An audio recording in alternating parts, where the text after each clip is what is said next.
Dunia usaha baru saja mendapatkan kejutan dari Presiden Prabowo Subianto. Penjualan semua hasil sumber daya alam kita mulai dengan minyak kelapa sawit, batu bara dan paduan besi, ferroalloys. Kita wajibkan harus dilakukan penjualannya melalui BUMN yang ditunjuk oleh pemerintah Republik Indonesia sebagai pengekspor tunggal. Proses ekspor sumber daya alam akan dilakukan dengan skema satu pintu lewat PT Danantara Sumber Daya Indonesia atau DSI. Kebijakan ini bakal mulai diterapkan 1 Juni 2026 sampai akhirnya per September 2026. Proses ekspor akan dilakukan sepenuhnya oleh perusahaan pelat merah anyar ini.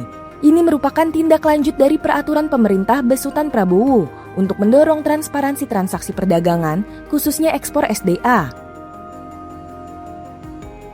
Bahwa dengan adanya Danantara Sumber Daya Indonesia adalah bagaimana yang selama ini terjadi pelanggaran, baik under invoicing dan transfer pricing.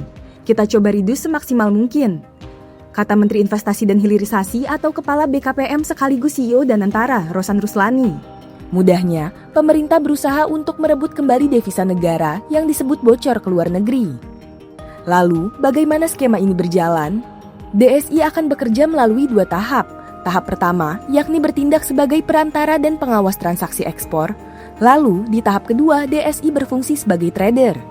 Terus, komoditas apa yang akan diekspor lewat pintu berplat merah ini? Prabowo menyebut pada tahap awal, DSI akan menyasar komoditas batu bara, minyak kelapa sawit atau CPO, dan paduan besi atau ferroalloys. Kemudian, mekanisme tersebut akan berlaku untuk seluruh komoditas SDA strategis Indonesia, namun tidak mencakup komoditas minyak dan gas bumi atau migas.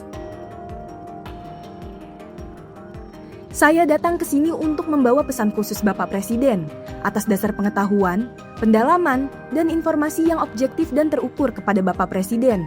Maka Bapak Presiden memutuskan untuk sektor hulu migas, PP itu tidak berlaku untuk sektor hulu migas. Ucap Menteri ESDM Bahlil Lahadalia. Kebijakan baru ini tentu menimbulkan riak di industri. Dikhawatirkan skema ini bisa mengiris pelan bahkan membunuh pelaku usaha.